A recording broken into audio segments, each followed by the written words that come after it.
तो मेरे प्यारे बच्चों, हम यहाँ पर इसी कॉन्सेप्ट को आगे बढ़ा रहे हैं। टॉपलिंग के कॉन्सेप्ट को हम आगे देख रहे हैं। हमारे पास में नेक्स्ट क्वेश्चन है, क्वेश्चन नंबर 69। ओके, क्वेश्चन में गिवन है rectangular block of square base 1 metre cross 1 metre and height 1.8 metre is moving with constant speed. Okay, जब हम क्वेश्चन को रीड करते हैं तो सारे पॉइंट जो है हमको ध्यान से समझना पड़ेंगे। यहाँ पर गिवन है कि कांस्टेंट स्पीड से वो मूव कर रहा है on rough horizontal surface, mu k is equal to 0.5 due to the horizontal force F shown. तो यहाँ पर इस पे एक हॉरिजॉन्टल फोर्स एफ लग रहा है। ओके, और डेफिनेटली रफ सरफेस है तो यहाँ पर फ्रिक्शन फोर्स पीछे की तरफ लगेगा, और यहाँ पर ये जो फ्रिक्शन फोर्स होगा वो काइनेटिक फ्रिक्शन होगा, मतलब म्यू के इंटू एम जी के बराबर होगा। और अगर इसका स्पीड कांस्टेंट है तो यहाँ पर एक्सेलरेशन कितना होगा, 0 होगा, मतलब नेट फोर्स जो होगा वो भी कितना होगा, 0 होगा, मतलब एफ जो होगा वो फ्रिक्शन फोर्स के बराबर होना चाहिए। ओके, आगे बढ़ते हैं। If the mass of block is 40 kg, find A the value of F. तो एफ का वैल्यू तो हम ऑलरेडी निकाल ही चुके हैं, है ना। तो एफ इज इक्वल टू, अगर हम ए वाले पार्ट की बात करें तो F is equal to friction force that is mu के इंटू एम जी। ओके, क्योंकि यहाँ पर कांस्टेंट वेलोसिटी है। वेलोसिटी क्या है, कांस्टेंट वेलोसिटी है। और कांस्टेंट वेलोसिटी कब होगा, जब एक्सेलरेशन 0 होगा। और एक्सेलरेशन 0 कब होगा, जब नेट फोर्स 0 होगा। ओके, अब यहाँ पर अगर हम f की बात करें, वैल्यू पुट करें, म्यू का वैल्यू कितना है 0.5, मतलब 1/2। यहाँ पर m जो है वो 40 kg गिवन है और g का वैल्यू हम 10 ले लेते हैं। ओके, तो ये f का वैल्यू जो होगा वो 200 न्यूटन हमको मिलता है। ठीक है, मतलब 200 न्यूटन का फोर्स हम यहाँ पर लगा रहे हैं। बी वाला पार्ट देखते हैं। बी वाला पार्ट और इंटरेस्टिंग है। क्वेश्चन में गिवन है the value of H at which the block just start to tip. हमको एच का वैल्यू बताना है जहाँ पर वो इस एंड ए के अबाउट, ये जो एंड ए हमको यहाँ पर दिख रहा है इसके अबाउट वो उसका टिपिंग स्टार्ट हो जाए, वो गोल घूमने लग जाए। Just start to tip about this H A, okay, which is passing through A. तो यहाँ पर जैसे ही वो इस ए के अबाउट रोटेट करना स्टार्ट करेगा, सबसे पहले नॉर्मल रिएक्शन जो है वो ए से पास होने लग जाएगा, है ना। वैसे तो अगर वो देखें तो नीचे एम जी लग रहा है और इक्विलिब्रियम कंडीशन पे जो एम जी है, ठीक है, वो उसके जस्ट अपोजिट नॉर्मल रिएक्शन होगा। पर जैसे हम एफ का वैल्यू बढ़ाएंगे धीरे धीरे तो नॉर्मल रिएक्शन जो है एफ का वैल्यू या एच का वैल्यू, ठीक है, तो नॉर्मल रिएक्शन जो है वो शिफ्ट होगा और ए पर पास होने लगेगा। और जैसे ही वो ए पे पास होने लगेगा वो टिपिंग स्टार्ट होने लगेगा। ओके, तो नॉर्मल रिएक्शन का हमको और फ्रिक्शन फोर्स का टॉर्क अगर हम ए के अबाउट देखेंगे तो वो 0 हो जाएगा क्योंकि वो दोनों ए से पास हो रहे हैं, है ना। तो हम यहाँ पर बात कर रहे हैं टॉर्क अबाउट ए। हम देखें तो, है ना, लास्ट क्वेश्चन में भी हमने इसी टाइप का कॉन्सेप्ट देखा था, ए के अबाउट टॉर्क देखें तो वेट एम जी जो है उसका टॉर्क कम होना चाहिए।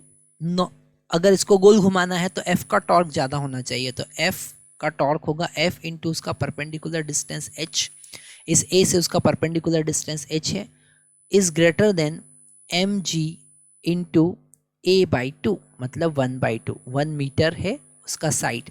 ओके, यहाँ पर साइड कितना है, ये टोटल यहाँ से यहाँ तक का साइड 1 मीटर गिवन है, तो आधा कितना होगा 1/2 मीटर। ओके, तो यहाँ पर f जो कि 200 है इंटू एच हमको फाइंड करना है, should be greater then m का वैल्यू 40 है, g का वैल्यू 10 होगा, इंटू 1/2। ओके, ये सारी चीज़ें कैंसिल होगी, h should be greater than 1 metre. ठीक है, अगर h का वैल्यू 1 मीटर से ज़्यादा है, मतलब अगर एग्जैक्ट 1 मीटर है तो वो स्टार्ट कर देगा, और 1 मीटर से ज़्यादा है तो वो लुढ़क ही जाएगा। ओके, तो यहाँ पर हमने बी वाला केस समझा। अब हम सी वाले केस की बात करते हैं कि अगर फोर्स F जो है h/2 पे लग रहा है, a force F is applying at h/2, find the perpendicular distance of normal reaction from O। तो यहाँ पर हम ऑलरेडी ये कॉन्सेप्ट समझ चुके हैं कि जैसे ही हमने इस पे फोर्स लगाना स्टार्ट किया तो नॉर्मल रिएक्शन जो है वो शिफ्ट हो जाएगा, क्योंकि उसको बैलेंस करना है। ओके, उसको टॉर्क बैलेंस करना है, वो रोटेट नहीं कर रहा है, तो नॉर्मल रिएक्शन को डेफिनेटली शिफ्ट करना पड़ेगा। तो यहाँ पर mg डाउनवर्ड लग रहा है और नॉर्मल रिएक्शन मान लेते हैं कि h डिस्टेंस, x डिस्टेंस आगे शिफ्ट हो गया। यहाँ से कितनी डिस्टेंस आगे शिफ्ट हो गया, है ना। जब वो स्टार्ट कर ही देगा, जब लुढ़कना स्टार्ट कर ही देगा, जब टिपिंग स्टार्ट हो जाएगा तो वो a से पास होने लगेगा, मतलब normal reaction a/2 a point तक पहुंच जाएगा, a/2 शिफ्ट हो जाएगा। पर अगर हमने प्रॉपर कंडीशन प्रोवाइड नहीं किया है तो यहाँ पर वो एग्जैक्ट ए पे नहीं पहुंचेगा, कुछ शिफ्ट होगा और वो डिस्टेंस हम x कंसिडर कर लेते कि ओ जो सेंटर है उससे x डिस्टेंस पर गया। ठीक है, तो फिर हम ए के अबाउट अगर टॉर्क बैलेंस करेंगे और फ्रिक्शन जो लग रहा है ना, सॉरी, जो F एक्सटर्नल फोर्स लग रहा है वो लग रहा है h/2 हाइट पर, h/2 हाइट पर। ओके, मतलब तो यहाँ पर अगर हम ए के अबाउट टॉर्क बैलेंस करें तो अब नॉर्मल रिएक्शन का टॉर्क भी हमको फाइंड करना पड़ेगा, क्योंकि बी केस में जब हम देख रहे थे तो नॉर्मल रिएक्शन का टॉर्क हम फाइंड नहीं कर रहे थे, क्योंकि वो ए पॉइंट से पास हो रहा था तो उसका परपेंडिकुलर डिस्टेंस जीरो हो गया। पर यहाँ पर परपेंडिकुलर डिस्टेंस जीरो नहीं होगा, तो ये वाला सी वाला पार्ट हम यहाँ पर सॉल्व कर लेते हैं। ओके, इसका कैलकुलेशन हम यहाँ पर देख रहे हैं। तो जो नॉर्मल ए के अबाउट हम देखेंगे तो वेट mg जो है, ठीक है, वो इसे एंटी क्लॉकवाइज डायरेक्शन में रोटेट कर रहा है। mg जो है वो इसे एंटी क्लॉकवाइज, और नॉर्मल रिएक्शन f जो है वो क्लॉकवाइज डायरेक्शन में रोटेट करे। तो mg और उसका perpendicular distance that is 1/2, okay, plus normal reaction, okay, और उसका परपेंडिकुलर डिस्टेंस जो है वो कितना है, नॉर्मल रिएक्शन का परपेंडिकुलर डिस्टेंस कितना है, 1/2 माइनस एक्स, है ना, क्योंकि वो O से x डिस्टेंस आगे शिफ्ट हो गया। तो हम यहाँ पर लिखेंगे 1/2 minus X is equal to f into h/2। Okay, तो यहाँ पर अगर हम देखें कि नॉर्मल रिएक्शन का वैल्यू कितना होगा, यहाँ पर थोड़ा सा ध्यान से इसे हम समझना पड़ेगा, क्योंकि यहाँ हम एक मिस्टेक कर रहे हैं जिसमें जो क्लॉकवाइज और एंटी क्लॉकवाइज टॉर्क को हमको ध्यान से समझना पड़ेगा। तो जो mg है, mg जो है वो एंटी क्लॉकवाइज टॉर्क प्रोवाइड करेगा, f और नॉर्मल रिएक्शन जो है वो क्लॉकवाइज टॉर्क प्रोवाइड।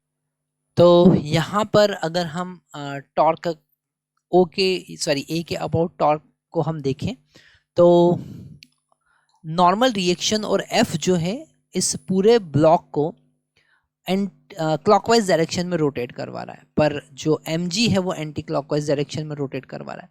तो mg इंटू उसका परपेंडिकुलर डिस्टेंस मतलब टॉर्क हो गया, mg का टॉर्क जो है वो नॉर्मल रिएक्शन और f के टॉर्क के बराबर होगा। तो नॉर्मल रिएक्शन और उसका परपेंडिकुलर डिस्टेंस कितना, 1/2 माइनस एक्स, है ना, O से डिस्टेंस है 1/2 और नॉर्मल रिएक्शन का O से डिस्टेंस x, तो A से नॉर्मल रिएक्शन का डिस्टेंस 1/2 माइनस एक्स हो जाएगा, प्लस फोर्स इंटू h/2, और h का वैल्यू हमने कैलकुलेट किया था 1, तो हमने 1/2 लिख दिया, है ना, ये हो जाएगा 1/2।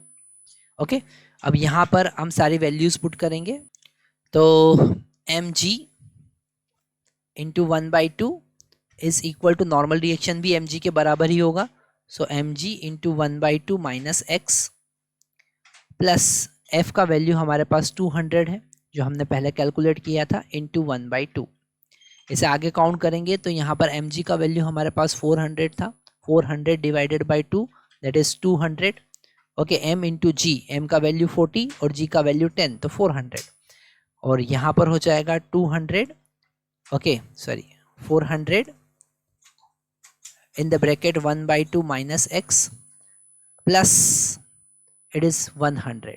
ओके, तो यहाँ पर 200 माइनस 100 हमको मिलेगा, पहले हम 100 कैंसिल कर देते हैं, तो यहाँ पर 2 माइनस 1 जो है वो हमको मिलेगा 1, है ना। इसे हम आगे कैलकुलेट कर लेते हैं, थोड़ा स्पेस बना लेते हैं, ये बीच वाला हम यहाँ से रब कर रहे हैं ताकि आप इसे वीडियो पॉज करके ये सारा सॉल्यूशन आपको लिख लेना है। This type of question are very important. So 1 is equal to 4 into 1/2 minus X, okay, अगर हम यहाँ पर इसको 4 से डिवाइड करेंगे तो 1/4 is equal to 1/2 minus X, so X equal to 1/4। Okay, आगे से आप कैलकुलेट कर सकते हैं 1/4 मीटर मतलब 0.25 मीटर होगा। ओके, तो यहाँ पर इतना वो शिफ्ट हो जाएगा। इसी टाइप के और इंटरेस्टिंग वीडियोस को देखने के लिए आप हमारे वेबसाइट पर विजिट कर सकते हैं, जिसका लिंक डिस्क्रिप्शन बॉक्स में गिवन है।